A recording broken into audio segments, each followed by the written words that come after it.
मला वाटते की जे काही त्यांनी गाडी फोडलेली दाखवली त्याच्यामध्ये माझ्या कार्यकर्त्याचा कुठलाही अर्थार्थी संबंध नाही। हे सन्माननीय आपले पोलीस अधीक्षक कोकाटे साहेबाला सुद्धा माहिती आहे, LCBचे PI यांना सुद्धा माहिती आहे। अर्थार्थी काहीच संबंध नाही, फक्त या विरोधकाला काही काम राहिलं नाही। त्याच्यामुळे तुम्हाला सांगतो की बिनबुडाचे आरोप करायले त्यांना वाटायले आदिवासी समाजामध्ये सुद्धा एकच सूर आहे की आमचा माणूस हा संतोष बांगर आहे। माझी माय बहीण तुम्हाला सांगतो आदिवासी ताड्यावाड्यामध्ये जर गेली तर फक्त एकच म्हणती की आमचा भाऊ संतोष बांगर आहे, आमचा भाऊ संतोष बांगर आहे। त्याच्यामुळे तुम्हाला सांगतो या विरोधकाला आता दुसरा धंदा नाही, आता करावं काय?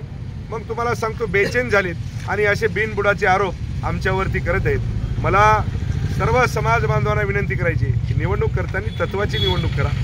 कुठल्याही प्रकारचे कोणत्याही गावामध्ये असा वाद करू नका। जर माझ्या कार्यकर्त्याने जर काही असं केलं असेल तर मी त्या कार्यकर्त्यांना सुद्धा सांगेल की आपल्याला हात जोडून विनंती आहे की निवडणूक शांततेने पार पाडा। कुठल्याही प्रकारचे कुणालाही प्रशासनाला भेटीस धरू नका, कुठेही गालबोट लागेल असं कृत्य करू नका।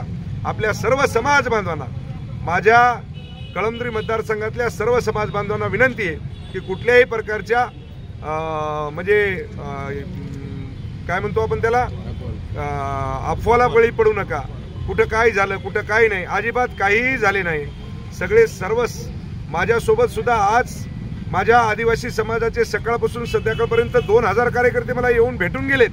त्यांनी सांगितले की दादा काळजी करू नका, हे उगी काहीतरी स्टंटबाजी करायलेत आणि आमच्यावर असं झालं फलाना झालं बिस्ताना झालं, काहीही झालेलं नाही। माझ्या सर्व समाज बांधवांना विनंती आहे की निवडणूक करताना निवडणुकीच्या पद्धतीने आपण निवडणूक लढवावी।